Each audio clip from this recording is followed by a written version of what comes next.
There's nothing better than a fresh hot cup of coffee in an early morning start, especially when you got a big day planned ahead of you for an offshore fishing trip. You're gonna get the truck ready and load up the gear and get ready to head out and travel on to some fishing grounds. I just want to welcome you back, YouTube. This video here is a little video I created. My friend purchased a new to him Grady White 24-foot offshore boat, and in this video we take it out and we go scouting for some haddock. We take it out to a few spots we marked on the map from doing some Google Earth searches and trying to see if it's going to be fruitful for us. So I'm going to take you guys along with me. Hope you enjoy. Oh, really? Yeah, you got to do that every so often. I'm sure yeah. Did it. So, Think there's any fish over there? Any structure? what's that? Think there's any fish over here next to the structure? I can't hear you. You say you need a spatula? Yeah, no, I want you to scramble some eggs for me. See a tuna burst over there? It was like a shark or a tuna or something. I don't. Right ahead of us? Oh, there's a seal right there. That's probably what it was right after I read. So we headed out the inlet at the mouth of the river, and we always notice there's all kinds of wildlife out there, from seals, schools of fish, schools of bait fish, and the typical sturgeon that always jump out of the water. But John, is that you, Dan? Yeah, you like that.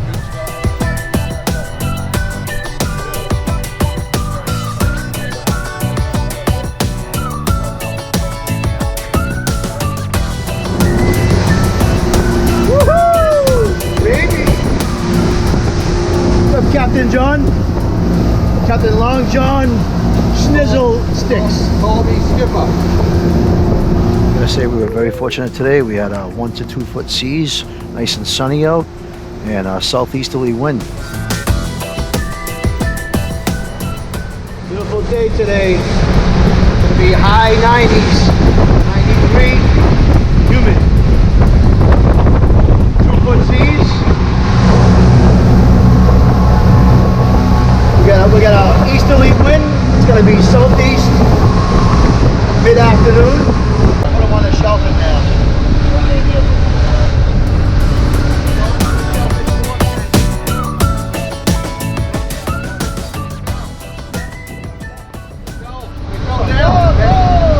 Hold on, Johnny boy. You want to hit it? Yeah. Oh, it's a nice sea today. Yeah, it is. I know it when it rained last night. So we took turns piloting the boat. He had to get some of the bottom fishing rods set up with some of the bottom rigs and all that, and get the bait cut up and chunked. He had some stuff set away in his cooler, and he had to set up some leaders with some swivels on it for some other rods.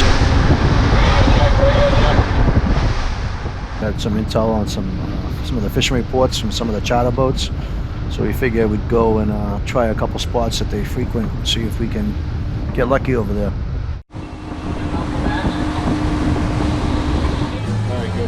That's what she said.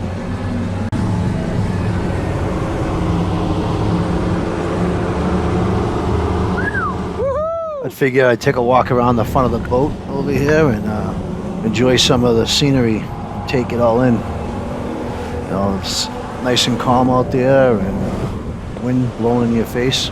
Feels great. Where else can you go? Feel like Jack and Rose on the front of the Titanic out here. Except I don't have that $5 million stone.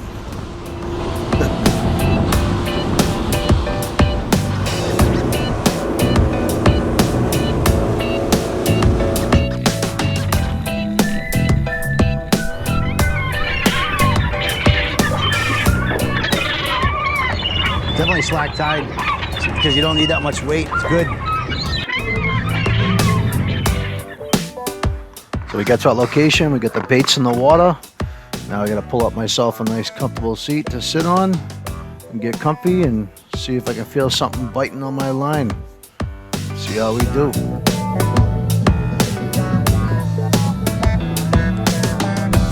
Yeah, we got them. Woo!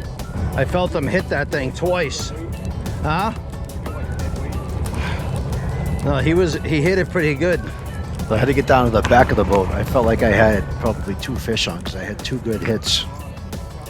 There you go.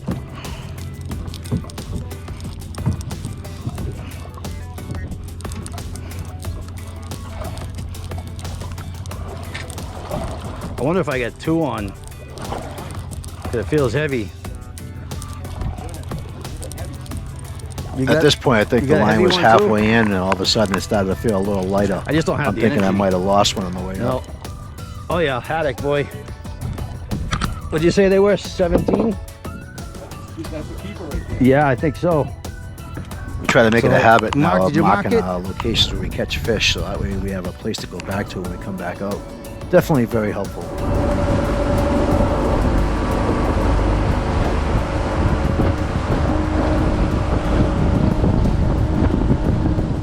To the ledge, John.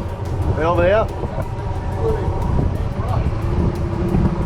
Yeah, we drifted about a half a mile already. So because we were at the slack tide, we tried to avoid using the anchor. We figured we just drift in place, and that would kind of keep us right over, the area we wanted to fish. It seemed to work out a little bit, but every once in a while we hit a little current shift. Once the current changed in the tide, There we go. it started to move us a little. Johnny boy. Captain John, what do you think we got here? We got a tuna? Do we get a tuna on the hook? I wonder if I got a tuna on the hook. Probably a crab. Pumping, pumping, pumper. There we go. Captain John, Ken's Fish Channel. Oh, you damn it. Got off. Nope. It's called a disappearing fish. I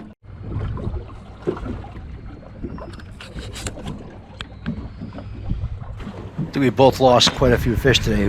We'd get them up to the top of the water and they'd pop off not too far from the surface.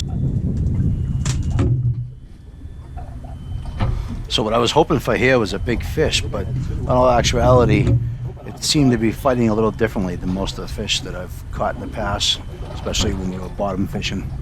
This one proves to be something different than I was not expecting. We ended up catching a good-sized dogfish here, which many of you guys are from New England, familiar with these type of fish. They're kind of a shark, but they're a pain, more of a nuisance fish than anything. You a double header, Kenny? I probably got a double header. Dogfish double header? I hope not. Oh, look at this, boy. A dogfish.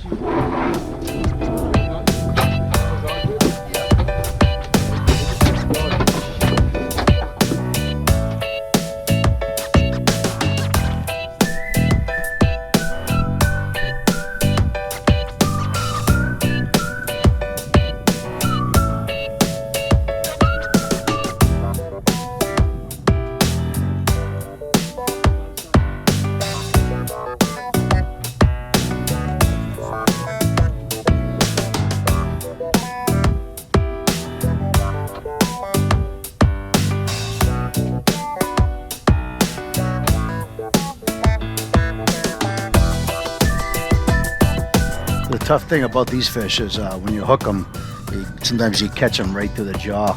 They got a bunch of sharp teeth in there and a very strong jaw, so it's almost impossible to get the hook out. A lot of the times you have to either just cut the hook or they end up taking the hook with them.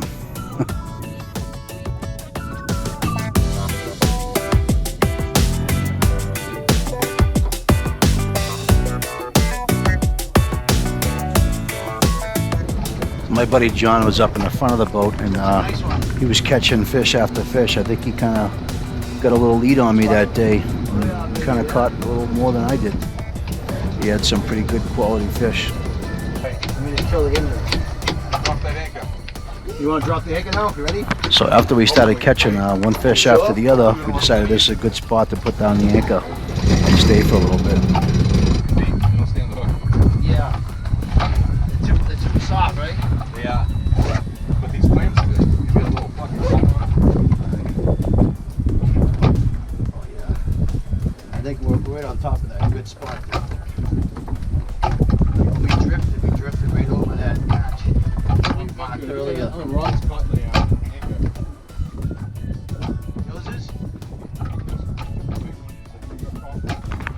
So we're drifting over that ledge that we were marking on the depth finder, and I happened to feel a couple of hard bumps on the line, and as we were drifting I just felt it got really heavy, so I started to pull it in and reel, and I could feel some movement on the end of the rod. So at that point I realized I did have a fish. I was hooked up. I ended up bringing in a good sized haddock, probably my biggest of the day, which was a good catch. Dinner fare for the table.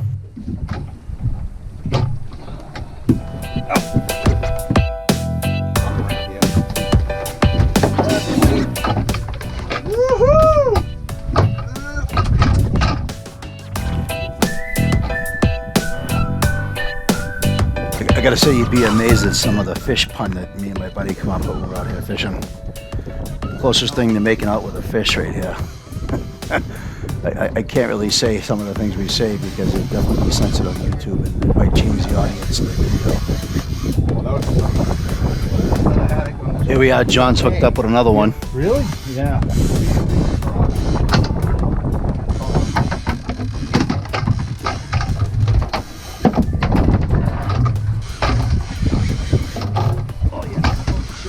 Big one, man. Something feels really heavy on that line, so I'm going to bring it up to investigate and see what we get on him. I don't know what's heavier, the rod or the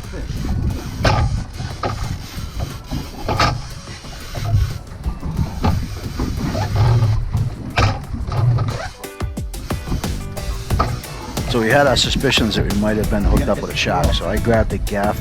John took over the rod, and I decided to give him a hand. See what we can this thing. Halfway up, it got off. No idea. Free at last. Solino. Got it? A chicken or a turkey? Chicken?